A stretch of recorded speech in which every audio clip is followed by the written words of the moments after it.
नमस्कार दोस्तों, बात करते हैं नेशनल एल्यूमिनियम कंपनी की। 128 का स्टॉक हो चुका है और 10% की बेहतरीन रैली लगभग यहां पर आई है। वॉल्यूम आप देखिए, वॉल्यूम बहुत गजब का रहा है। 115 मिलियन 120 मिलियन शेयर आज के दिन में ट्रेड हुए हैं। डिलीवरी बहुत गजब की उठाई गई है। बात करेंगे इस वीडियो में कि लगातार बड़ी कंपनीज ने, एसबीआई जैसी बड़ी कंपनीज ने यहाँ पे निवेश किया हुआ है नेशनल एल्यूमिनियम में। कितना पैसा आपका बन सकता है अगर अभी आप खरीदारी करने उतर रहे हैं, तो टारगेट क्या लेकर के चलना है और टाइम फ्रेम क्या लेकर के चलना है, 2 महीना 3 महीना कितने दिनों के लिए यहाँ पर निवेश करना है। खबरें बहुत बड़ी हैं, खबरें बहुत अच्छी भी है। यहाँ पे कितना निवेश करेंगे, कितना पैसा बनेगा, बात करेंगे इस बारे में। चलिए स्टार्ट करते हैं इस वीडियो को। पर उससे पहले अगर आप चैनल पे नए हो तो प्लीज चैनल को सब्सक्राइब कर दो, हिट दैट बेल आइकन ताकि आपको नोटिफिकेशन मिल सके। चलिए स्टार्ट करते हैं। फर्स्ट ऑफ ऑल बात करें नेशनल एल्यूमिनियम कंपनी की। स्टॉक लगातार दबाव में रहा। स्टॉक लगातार, अगर आप देखेंगे, हायर हाइज लगाया था, 130 के आसपास गया था, वहां से तेजी से गिरावट हुई और लगातार राउंडिंग बॉटम बना करके अब यहाँ पर थोड़ा सा ग्रोथ पैटर्न आपको देखने को मिल रहा है।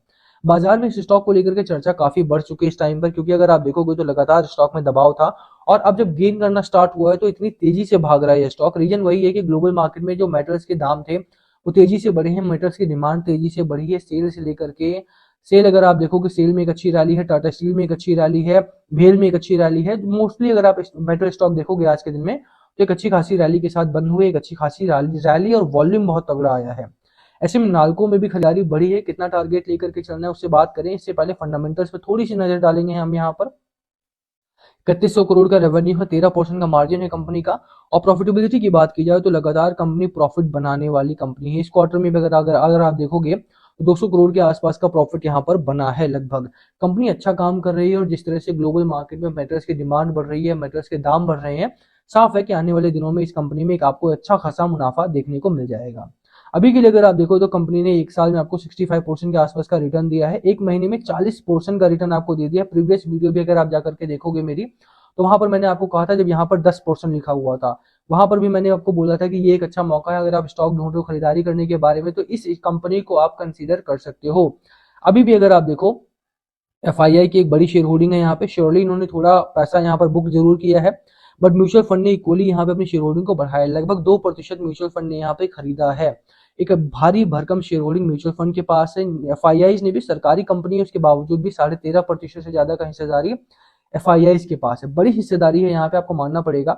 और कुछ बड़े नाम भी यहाँ पर शामिल है। आप आईसीआईसी प्रूडेंशियल को देख रहे हो, एसबीआई आर्बिट्राज को देख रहे हो, मारियर एसेट लार्ज कैप फंड को देख रहे हो, तो बड़े नाम यहाँ पर शामिल हैं। बड़े हिस्सेदारी इस कंपनी में बनती है। रिटेल इन्वेस्टर की हिस्सेदारी बहुत थोड़ी है इस कंपनी में। रीजन वही है कि रिटेल इन्वेस्टर को एक्शन चाहिए होता है और एक्शन यहाँ पर थोड़ा सा कम मिलता है। इस समय जब ग्रोथ पर आई है कंपनी तो एक बड़ा एक्शन यहाँ पर मिल रहा है, बड़ी भारी भरकम बात भी हो रही है, हेडलाइंस भी बन रही है इस कंपनी को लेकर के। तो खरीदारी कहाँ पर करनी है, कितनी करनी है, वो तो हमने चर्चा की कि देखिए यहाँ पर एक लेवल बना हुआ है। 52 वीक हाई जो रहा था प्रीवियसली इसका, वो ब्रेकआउट करने जा रहा है। लास्ट 2022 अप्रैल के करीब में इस लेवल पर पहुंचा था और वहां पर ही ऑलरेडी आ चुका है। यहाँ कंसोलिडेट करके ब्रेकआउट करेगा तो 150 से लेकर के 164 के आसपास का टारगेट आपको आसानी से देखने को मिल जाएगा कंपनी में। यहाँ पर थोड़ा सा वेट करना चाहिए आपको। अगर आप खरीदारी करने उतरे, स्मॉल क्वांटिटी के साथ आप जाएं, और 150 से 164 के आसपास का टारगेट आपको शॉर्टर टर्म का लेकर के चलना है। जो टारगेट आपके ब्रोकरेज हाउसेस का है, मेरा टारगेट नहीं है, ब्रोकरेज हाउस का जो एवरेज टारगेट है वो 150 से 164 के बीच में ही रखा गया है। बात की जाए टेक्निकल पैटर्न की, तो मैगडी आपका स्ट्रांगली बुल रन में है, आरएसआई आपका स्ट्रांगली बुल रन में है। और अगर आप 22 डे ईएमए देखेंगे तो वो भी अपसाइड हो चुका है, यानी कि यहाँ पर एक अच्छा खासा अपसाइड, एक लंबा अपसाइड आपको देखने को मिल रहा है। थोड़ा कंसोलिडेशन जरूर करेगा इस लेवल के आसपास आकर के, थोड़ा गिरावट का माहौल यहाँ पर थोड़ा दिनों के लिए टाइम स्पेंड करेगा। और जितना टाइम स्पेंड करेगा, जितनी ज्यादा बाइंग यहाँ पर आएगी, उतनी तेजी से ये अपने लेवल्स को, 165 के तक के लेवल्स को अचीव करता हुआ दिखाई देगा। खरीदारी करनी है या नहीं करनी है, ये डिसीजन आपका होना चाहिए। लास्ट डिसीजन हमेशा आपका होना चाहिए। एक बार जितने भी पॉइंट्स मैंने आपको बताए हैं, फंडामेंटल से लेकर के टेक्निकल पैटर्न तक, खुद आप एनालाइज करें इसे, उसके बाद ही खरीदारी करनी है या नहीं करनी है, इसको डिसाइड करना है। किसी भी स्टॉक में खरीदारी करने से पहले आपका कॉन्फिडेंस बहुत मायने रखता है कि आप कॉन्फिडेंट हैं उस स्टॉक को लेकर के या नहीं। अगर आप कॉन्फिडेंट नहीं है तो बिल्कुल भी उस स्टॉक में ना जाएं।